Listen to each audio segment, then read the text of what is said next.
Hi, and welcome to Creepy Crime Story, where the darkest truths aren't imagined. They're real.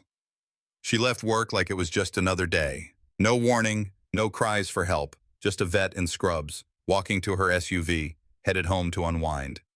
But when her family arrived at the house the next day, Lauren Semenchik and her boyfriend were both dead. No forced entry, no signs of a robbery, just silence. And on her dash cam, a white Mercedes. In small-town New Jersey, this wasn't just a murder. It was the kind of act that makes you question how well we protect the people who ask for help and don't get it. August 1st, 2025. Lauren Semenchik left Long Valley Animal Hospital a little after 5:20 p.m. She had stayed late, finishing paperwork, closing up, walking through the usual routines of a Friday afternoon. Nothing unusual. She wore navy blue scrubs, soft-soled sneakers, and a tied-back ponytail.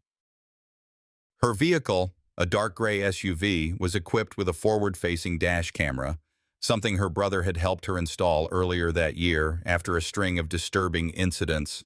At the time, it seemed a bit excessive, just something to make her feel safer. What she didn't know is that by the time she reached her driveway in Pittstown, her camera would have captured footage investigators would later call critical. The dashcam showed Lauren unlocking her car at 5:26 p.m. In the distance, a vehicle idling across the lot. White, low profile, no front plate. It pulled out seconds after she did. It followed, not close enough to raise alarm, but not far enough to be dismissed. The route from the clinic to Lauren's house was mostly rural, winding back roads, wide open fields, and the occasional stop sign flanked by overgrown brush. Perfect territory to disappear in. She drove with both hands on the wheel. Calm. She didn't text. She didn't call. She wasn't being careless. But if you look closely at the footage, about 20 minutes into the ride, she checks the rearview mirror. Once, then again, then again. Lauren's home sat just off Upper Kingtown Road, a modest two-story residence with a gravel driveway and a white fence out front. She lived alone, but her boyfriend Tyler Webb had been visiting frequently over the past few weeks. He was scheduled to arrive shortly after her that evening. At 6:10 p.m., a motion-activated camera from a neighbor's security system picked up a figure stepping through the wooded area behind Lauren's property. No clear face, no defining features, but the timing was clear. Whoever it was hadn't come by road. The footage was time-stamped. The image was murky, but it showed movement from east to west, toward Lauren's backyard. At 6:45 p.m., another vehicle pulled into her driveway. A light-colored truck belonging to Tyler Webb. He'd worked a half shift that day at the Berkeley Township Volunteer Fire Department. Phone logs would later show he had called Lauren at 6:41 p.m. to say he was on his way. The call went to voicemail. That wasn't alarming yet. What happened between 6:45 and 7 o'clock p.m. remains unclear. By 7:10, all motion-activated devices in the area went still. Phones went offline. No neighbors reported disturbances, no windows were shattered, no doors forced open. Everything from the outside looked normal. It wasn't until the next day, August 2nd, that anyone noticed something was wrong. Lauren was supposed to open at the clinic that morning. She didn't show. No call, no reply to texts. Her colleagues assumed maybe she'd swapped shifts. Tyler's absence raised more concern. A fellow firefighter texted him about a meetup and got no reply. Still, people assumed maybe they'd gone away for the weekend. But by noon, a member of Lauren's family, unable to reach her by phone or messages, drove to the house. The SUV was in the driveway. The front door was shut. They knocked. No answer. They walked around to the back porch and peered in through the kitchen window. Then they called 911. The responding officers from Franklin Township Police Department entered the home at approximately 12:32 p.m. They found two bodies, one male, one female, both located in the living room area, both with visible gunshot wounds. No signs of forced entry, no overturned furniture, no stolen property. Each victim was pronounced dead at the scene. Lauren Semenchik was 33 years old, a licensed veterinarian. No criminal history, no known enemies. Tyler Webb was 29, no record, a volunteer firefighter, well-liked. No suspicious financials. There was no robbery, no ransom, no note. But there was something else. The dashcam in Lauren's SUV had continued recording until 6:58 p.m. the evening before, and on that recording, a white Mercedes. Following, quietly, consistently, the footage would later become one of the most pivotal pieces of evidence in the investigation, raising questions that still haven't fully been answered. Why didn't Lauren call for help if she suspected danger? Why was no one alerted by gunfire or screams? Who was the person moving through the trees behind her home? And how did someone get in and out so cleanly, so deliberately, leaving no trace? The footage was quiet, no sound, just movement, subtle, deliberate. A dark figure appeared between the tree line and Lauren Samanchik's property at precisely 6:10 p.m. on August 1st, 2025. Captured by a neighbor's side-mounted security camera, the silhouette moved left to right, approximately 70 yards behind the house. It wasn't enough to identify a person, but it was enough to prove someone was there. Investigators would later confirm there were no scheduled maintenance workers in the area, no packages were delivered, no visitors were expected, and no neighbors at the time had seen anyone on foot. The camera recorded on a 30-second motion interval. The individual entered frame once and exited 3 seconds later, heading west, toward the back of Lauren's home. No return movement was captured. This became the first tangible anomaly in what had initially seemed like a controlled double homicide with limited forensic evidence. But here's what made it more disturbing. The person did not approach by road. There was no vehicle spotted on any nearby security system arriving on foot from the front or side streets, which meant one of two things. Either the person had arrived earlier and hidden in the wooded buffer for an extended period, or they had come from somewhere within walking distance, staying off camera, completely undetected. By cross-referencing the neighbor's footage with Lauren's dash cam, investigators established that she had pulled into her driveway at 5:54 p.m. She exited her vehicle at 5:56 p.m. and entered her home. Nothing appeared out of place. She didn't appear startled or rushed. From the time she entered the house until the camera behind her neighbor's yard picked up the figure, there was a 14-minute window. That short gap was all the margin a prepared individual would have needed to approach unnoticed. The forensic unit from the New Jersey State Police processed the outdoor area first. They documented 24 unique boot impressions leading from the tree line to the rear entrance of the property. Soil conditions were dry, but certain impressions preserved depth and pattern well enough to confirm a men's boot size between 10.5 and 11.5, lug sole, likely military or tactical style. No other shoe types were found near that specific path. No prints led away. Additionally, 2 pine needles embedded in the heel ridge of one boot print were collected and bagged for trace analysis. They were later found to contain trace resin consistent with contact exposure, meaning the person had not simply walked along the forest's edge, but had physically moved through the foliage. That movement, the direction, the deliberate pace, all suggested premeditation, not random trespassing, not a passerby, a planned approach, a route known to the individual, chosen for concealment. At 6:45 p.m., Tyler Webb arrived in his light-colored pickup. External home surveillance confirmed the time, and his phone pinged the property's Wi-Fi network just moments later. The assumption had been that Lauren let him in. There was no forced entry, no signs of damage to the locks. Investigators determined that both front and back doors had been used within the span of 30 minutes, based on contact smudges, keyware markings, and minor floor pressure patterning around the door thresholds. Inside the house, officers cataloged 9 partial latent prints on the rear doorknob. 6 were smudged, 3 were usable. 2 belonged to Lauren. 1 was inconclusive. No prints on the deadbolt, indicating gloves were likely used upon entry or exit. More importantly, no security alarm was ever triggered. Lauren's system had motion detection set for overnight hours only. Between 10 p.m. and 6 a.m., a conscious choice, perhaps out of comfort or maybe out of routine, but it left a critical vulnerability. During that specific window, no alarm would have sounded. Here's what else was confirmed. At 6:58 p.m., both Lauren's and Tyler's phones disconnected from the home Wi-Fi simultaneously. Neither device ever reconnected.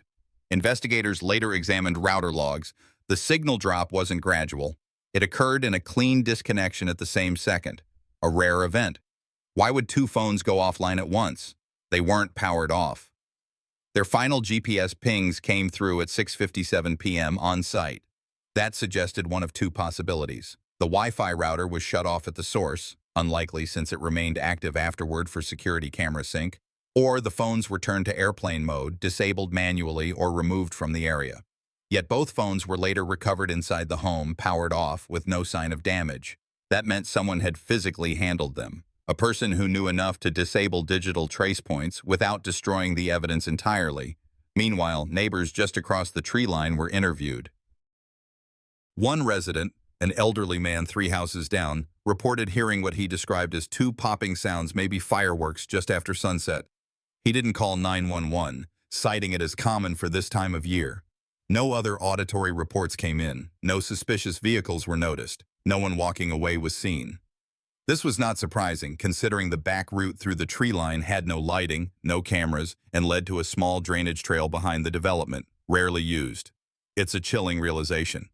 In 2025, with surveillance nearly everywhere, someone found a way in and out without a single traceable image, audio, or footprint beyond what the forest allowed. Back inside, scene technicians began a full luminol sweep. No visible blood spatter beyond the points of impact, no smears, no drag marks. A clean crime scene. The wounds were precise, point-blank shots, 1 to each victim, immediate fatality, no signs of struggle, no defensive wounds. This told investigators one key thing: neither Lauren nor Tyler saw it coming. And that raised a question investigators struggled with early on. How did someone get that close in that house with 2 healthy adults present and not trigger any alarm, any reaction, any escape? The answer would emerge later through digital and forensic analysis. But for now, one fact stood. Someone knew that house. Someone had rehearsed this. Even in the most well-intentioned communities, people often believe that if something were wrong, I'd hear it, I'd see it, I'd know. But the truth is, you wouldn't. Not always. In towns like Pittstown, crimes like this don't just break the law. They fracture the community's sense of security. The 911 call came in at 12:21 p.m. Saturday, August 2nd, 2025. The caller identified herself as a family member. She had gone to Lauren Semenchik's home after repeated calls and texts went unanswered. No one had seen Lauren since the previous evening. She told dispatch, clearly shaken, that she could see 2 people down in the living room through the back window. There was no movement, no response to knocking. The door was locked. Emergency units were dispatched immediately. Franklin Township Police arrived at 12:29 p.m., followed by EMS within 4 minutes. Officers breached the front door at 12:33 p.m. They entered with weapons drawn and cleared the house room by room. What they found was a double homicide, contained, deliberate, and silent. Lauren Semenchik was located first. She was lying on her right side on the floor between the living room couch and coffee table. Her body showed no visible signs of struggle. Tyler Webb was found slumped in the armchair facing the television. There were no signs of defensive wounds, forced trauma, or displacement of furniture. Both victims had been shot once, at close range. No shell casings were visible. Blood pooling was minimal, localized beneath each victim, with no evidence of movement post-mortem. The responding EMTs confirmed both were deceased. Rigor mortis was present. Ambient temperature indicated they had likely been dead since the early evening prior. What was immediately unsettling was how undisturbed the house felt. Nothing was out of place, no glass was broken, no electronics taken, jewelry was left untouched. Even the front door had been locked from the inside, Lauren's keys found in a bowl by the entrance. Crime scene techs began initial processing. Luminol sweeps of the living area showed only impact sites, no signs of cleanup, dragging, or blood transfer beyond the bodies. There were no drag marks, no blood in the hallway.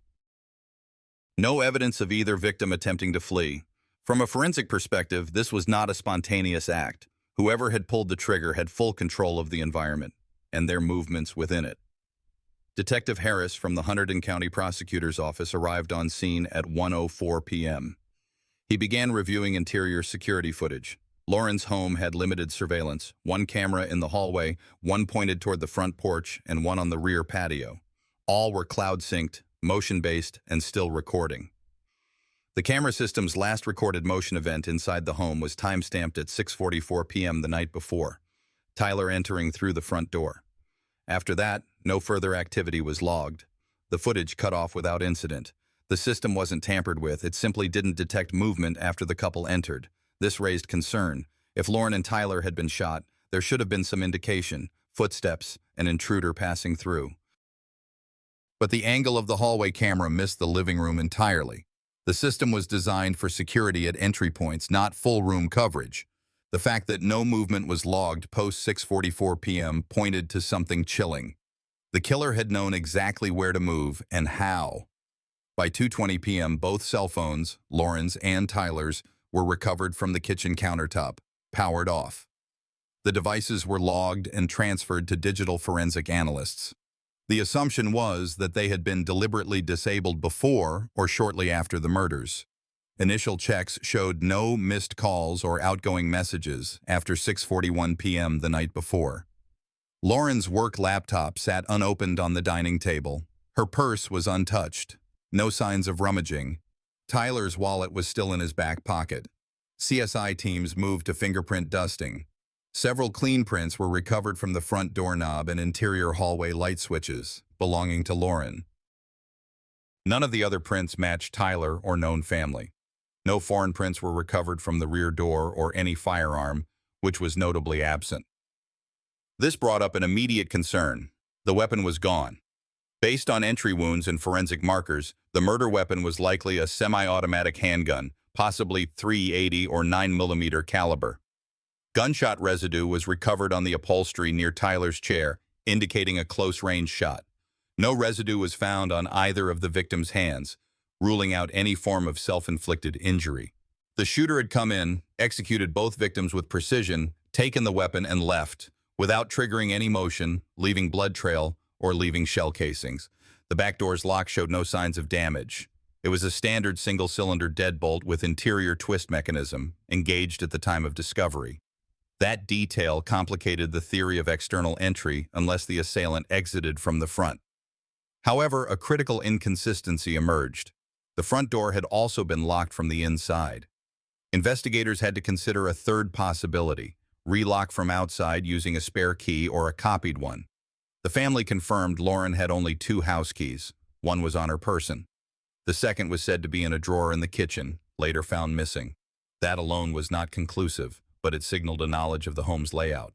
Whoever had entered knew where the spare was, or had previously obtained access. Autopsies were scheduled for August 3rd. The coroner's preliminary assessment confirmed both victims died within minutes of each other, from single gunshot wounds to the head and upper neck, respectively. No drugs, alcohol, or sedatives were found in their systems. Toxicology reports were clean. There were no prior medical issues. Both were healthy and showed no signs of struggle. No foreign DNA was found under fingernails or on clothing. Tyler had his smartwatch on. Heart rate data showed normal readings until a sharp, rapid spike at 6:47 p.m., followed by flatline. Investigators used that data to further narrow time of death, likely within a 2-minute window after his arrival. This was not a crime of rage, not a robbery gone wrong. It was precise, fast, and completely silent. In towns like this, you don't expect that kind of silence to mean anything more than someone went to bed early. But in this case, silence meant someone didn't make a sound when they killed. And the lack of struggle meant someone was trusted or completely invisible. On July 19, 2025, just 3 weeks before the fatal shooting, Lauren Semanchik walked into the Ocean County Courthouse in New Jersey and filed for a final restraining order against Ricardo Santos. The temporary order already in place hadn't been enough. Her original affidavit detailed months of stalking, messages sent at erratic hours, and incidents of Santos appearing at her clinic unannounced. But this time, the evidence went further. She included printouts of dashcam footage, recordings from her own vehicle. Lauren had installed the camera after she noticed a gray Toyota tailing her on multiple routes. The license plate in the footage matched Ricardo's car. Her attorney had advised her to document everything. She had. At the hearing, Lauren testified that Ricardo had followed her to her boyfriend Tyler Webb's residence twice. The second time, he remained parked for over an hour, lights off.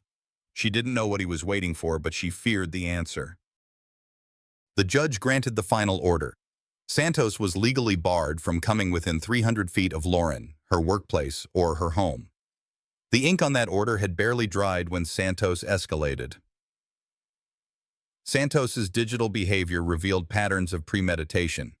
Investigators later traced IP addresses linked to searches that included how to disable a dash cam remotely, how long do restraining orders last, and will a restraining order show up on a background check for jobs.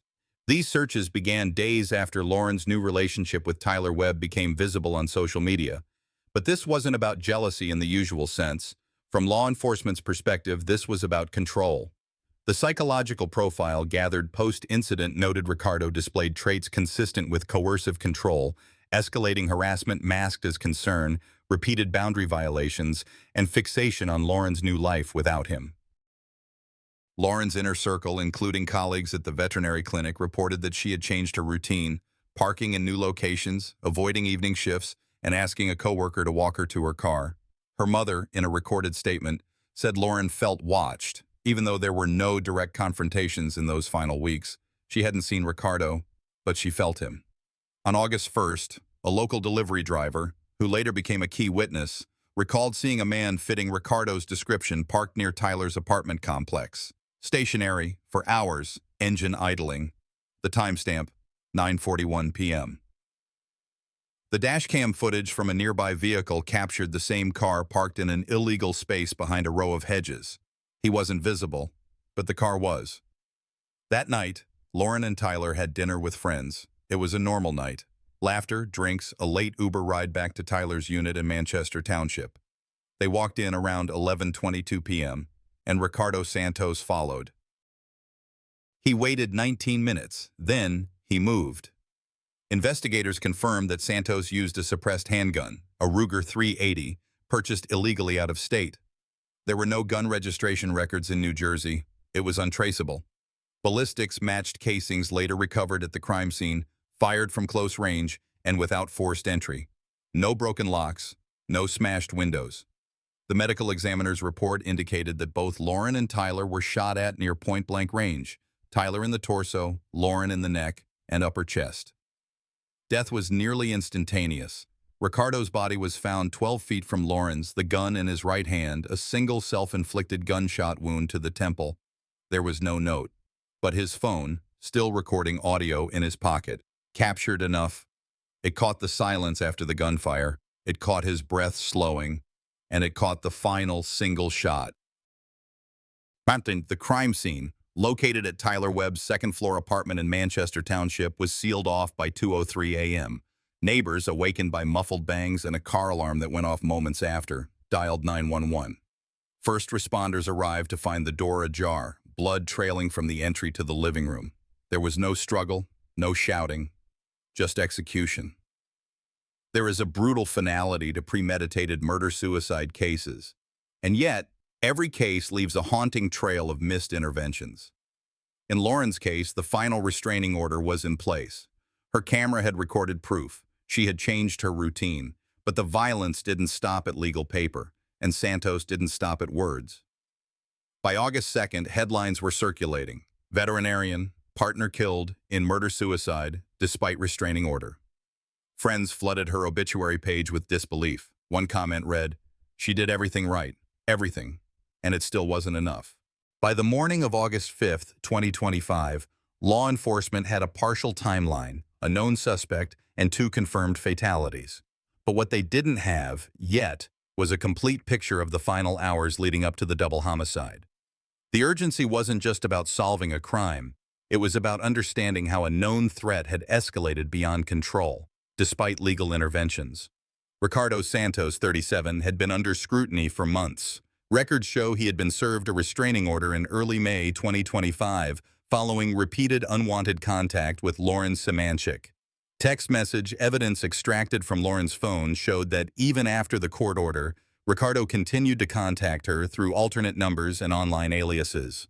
Most messages contained veiled threats, others were pleas. The digital trail revealed a deteriorating state of mind. Investigators obtained surveillance footage from a convenience store 12 miles from Lauren's workplace.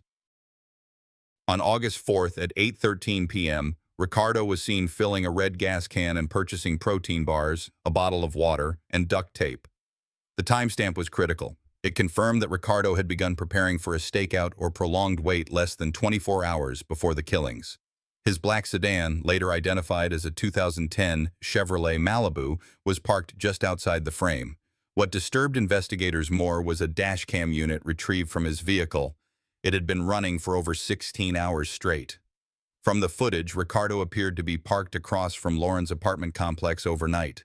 The recording revealed a near-static feed, punctuated by occasional murmurs to himself, paranoid, erratic thoughts that suggested a warped justification for what he was about to do.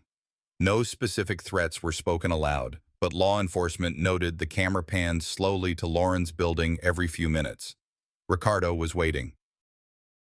At 7:25 a.m. on August 5th, the camera showed Lauren stepping outside with her boyfriend, Tyler Webb. She appeared unaware of the vehicle's presence across the street.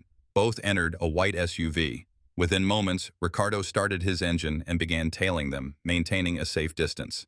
The next confirmed sighting came from a gas station off Route 46. Security cameras showed both vehicles passing through the area, roughly 90 seconds apart.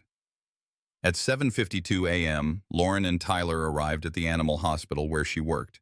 It was a Tuesday. Routine appointments were scheduled.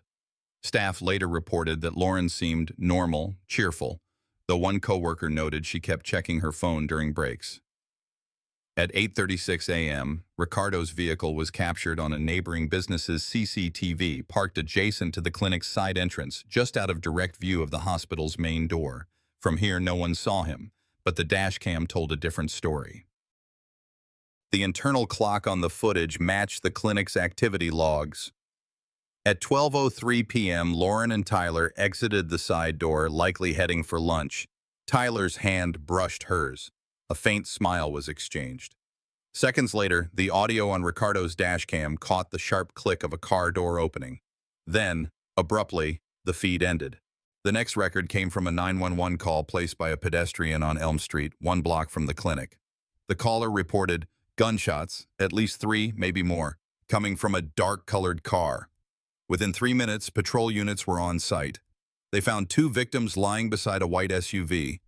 Both had sustained fatal gunshot wounds.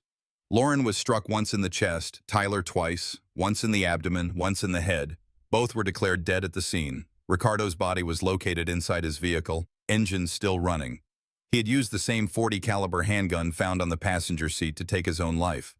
No suicide note was recovered, but a voice memo app on his phone contained a 17-second recording stating, "She pushed me away. He took what was mine. They won't laugh anymore."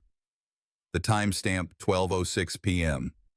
Forensic analysis of the handgun confirmed it had been legally purchased 5 years prior, though it was not registered in New Jersey. Investigators traced the serial number to a previous residence in Pennsylvania, where Ricardo had lived before relocating to Newark. According to the ATF, the weapon had not been reported stolen. Autopsy results for Lauren and Tyler showed no defensive wounds. The nature of the attack, its swiftness, and the angle of the shots led investigators to conclude that neither victim saw it coming. For Lauren, death was nearly instantaneous. Tyler may have survived a few seconds longer, but not long enough to call for help. Law enforcement reviewed Santos's digital footprint one final time. Search history revealed chilling patterns. How long to wait unnoticed in a car, New Jersey restraining order enforcement, and disturbingly, can you be arrested after death for murder? Typed just 36 hours before the incident. There were no accomplices, no signs of third-party interference. Just a man spiraling over months who had been flagged repeatedly, but whose final act was missed until it was too late. By 6:40 a.m. on August 4, 2025, traffic was minimal on the stretch of Route 9W near Lower Township, New Jersey. The veterinary clinic where Dr. Lauren Szymanczyk worked was set to open at 7:30. She never made it there. Authorities reconstructed the events of that morning using physical evidence, surveillance data, forensic pathology, and digital records recovered from both vehicles at the scene. The attack was not impulsive. It had been planned. Ricardo Santos, the shooter, had positioned his vehicle, an older model white sedan, in a secluded turnout off a wooded stretch of the highway. His dashcam was rigged to record continuously. He had parked there for nearly 90 minutes before Lauren's SUV passed by, heading southbound with her new partner, 33-year-old Tyler Webb, in the passenger seat. According to investigators, Santos had previously installed a GPS tracker under Lauren's vehicle during a brief window in late July when she had parked at a public garage. The device was purchased online, paid in cash, and registered to a shell identity later linked back to Santos through IP address tracing. Investigators found digital search history on his home computer involving Lauren's new address, Tyler Webb's work information, and firearm handling videos. At 6:43 a.m., the GPS pinged Lauren's location within half a mile of Santos's parked vehicle. As her SUV approached, dashcam footage showed Santos stepping out armed with a legally owned semi-automatic rifle. He waited until the vehicle came to a stop at a red light approximately 200 yards from his position. Forensic analysis later revealed that Santos fired 4 rounds into the vehicle. 2 struck Tyler Webb in the upper chest and neck, killing him almost instantly. Lauren attempted to exit the car. Her seatbelt was partially undone, but a 5th shot pierced the windshield and struck her in the left clavicle, passing through vital arteries. She bled out in less than 2 minutes. Her body was found slumped over the center console, still holding her phone. Santos then walked calmly to the passenger side of the SUV, paused, and fired one final shot into Lauren's abdomen, an unnecessary post-mortem wound according to the coroner. Then, turning the gun on himself, he died by a self-inflicted gunshot to the head. His body was found adjacent to Lauren's open car door, weapons still in his grip. This wasn't a crime of passion, it was an execution. The level of planning revealed through digital evidence, ballistic trajectory, and GPS data indicates deliberate premeditation. Investigators recovered notes from Santos's apartment, handwritten logs tracking Lauren's movements, photos printed from her private social media accounts, and a timeline marked "Final Day." It's worth noting that Santos had been served with a restraining order in May 2025 after Lauren filed multiple police reports citing stalking, unsolicited gifts, and threatening voicemails. Yet no arrest had been made. As of August 1st, Santos had no active warrants and no GPS device had been assigned to him by the court, an oversight that's now under internal review. The medical examiner's report confirmed both Lauren and Tyler died within 3 minutes of the first shot. Toxicology screens on Santos were negative. The cause of death for all 3 individuals is officially ruled: gunshot wounds. The vehicle dashcam footage, now secured as court evidence, will likely never be made public. But its existence confirms a chilling truth: Santos knew exactly what he was doing, when, and to whom. While no justice can reverse what happened that day, the forensic clarity in this case leaves no ambiguity. This was a premeditated murder-suicide carried out in broad daylight, despite prior warnings, official documentation, and attempts by the victim to seek protection. The question remains: how do systems meant to safeguard the vulnerable fail even when red flags are screaming? In the early morning hours of August 3, 2025, less than 24 hours before Lauren Semanchik and Tyler Webb were murdered, Ricardo Santos was already on the move. Surveillance footage later reviewed by investigators showed Santos leaving his apartment complex at 5:16 a.m., wearing the same tactical-style clothing he would be found dead in the following day. The dashcam system in his vehicle, a gray 2018 Nissan Frontier, had already been activated, recording continuously as he drove through Monmouth County, New Jersey. His GPS logs showed stops at several locations near Lauren's veterinary clinic and later at the edge of her residential neighborhood. These weren't idle drives. The timestamps, movement patterns, and footage confirmed what prosecutors would later call targeted premeditation. Santos wasn't searching. He already knew where Lauren would be. The discovery of Lauren's temporary schedule, an internal veterinary office roster, on his encrypted external drive confirmed suspicions that he had gained access to private digital systems, most likely by exploiting saved credentials from their past relationship.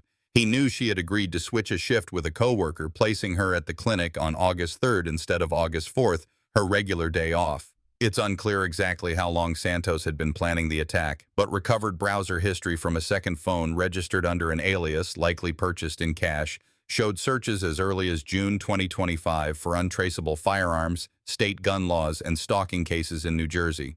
While the firearm used in the murder-suicide was traced back to a legal private sale months earlier, the gun's serial number had been carefully removed. Ballistics confirmed it matched the shell casings found at the scene. The final hours leading up to the shooting were marked by precision at 11:47 a.m.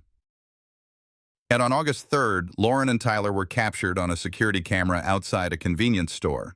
They appeared relaxed, unaware. Tyler was wearing a baseball cap and sunglasses. Lauren had her phone in hand. It was the last footage showing them alive. By 12:31 p.m., the couple had driven to a scenic overlook near Colt's Neck, an area Lauren often visited with friends and where she and Tyler had gone twice before. According to a note in her phone recovered by investigators, they were planning a short hike and had lunch packed in the back of the car. Santos had arrived first. The dashcam from Santos's vehicle captured the victim's arrival. Audio analysis confirmed the engine had already been off for over 40 minutes, and Santos was lying in wait in a small grove roughly 100 feet from the main parking area. Forensic evidence would later show he had placed markers to estimate distances and had set up a concealed shooting position, mimicking military sniper techniques. The attack lasted less than 2 minutes. Witnesses nearby reported hearing a rapid sequence of gunfire, no more than 5 to 6 shots, followed by silence. A jogger called 911 at 12:38 p.m., reporting what he believed to be fireworks or gunshots.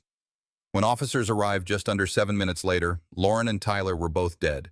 Tyler had been shot once through the left shoulder, the bullet piercing his heart. Lauren had been shot twice, once in the upper torso and a second time at close range to the head.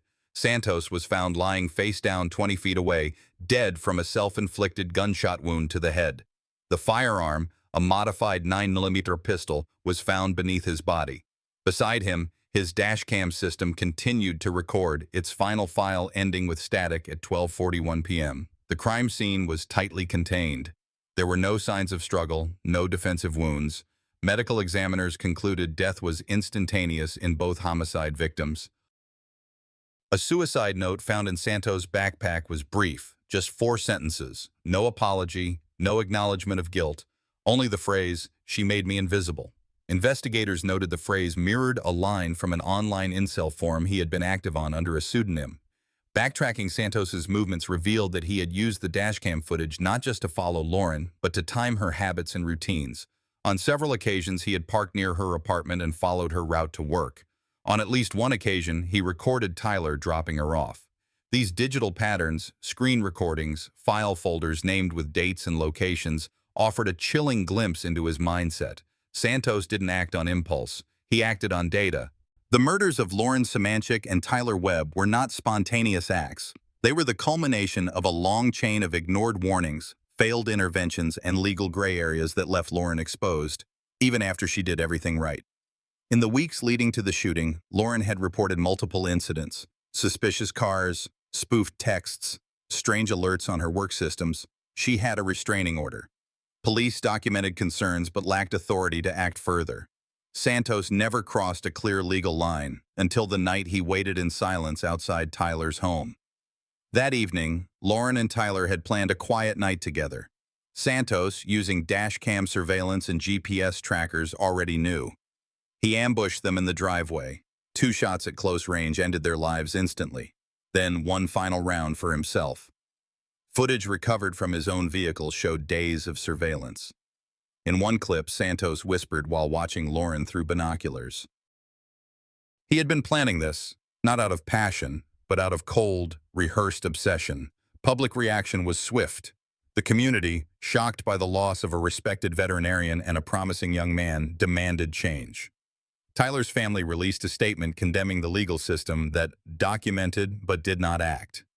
Soon after, Lauren's law was introduced, pushing for electronic monitoring of individuals under restraining orders in stalking cases, victim protection alerts, faster enforcement, a recognition that modern threats no longer wait at the front door.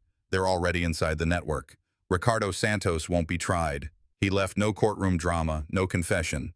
But the evidence he left, video, GPS data, behavior patterns, told investigators everything they needed to know. He didn't snap. He prepared. Lauren's story is not just a tragedy.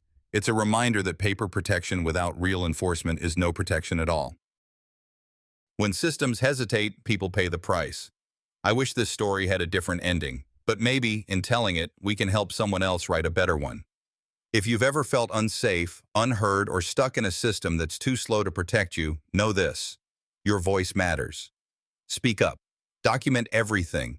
And don't wait for permission to protect your peace. Sometimes the people we fear the most are the ones we used to trust, and that's exactly why we must take every warning seriously. What would you change in how we protect victims like Lauren? Do restraining orders need more teeth, or is it time for something entirely new? If this video resonated with you, drop a comment with your thoughts or let me know where you're watching from. And if you didn't like it, I'd still love to hear why. Your feedback helps us grow. If you're still here, hit that subscribe button and join us for more true crime stories that matter.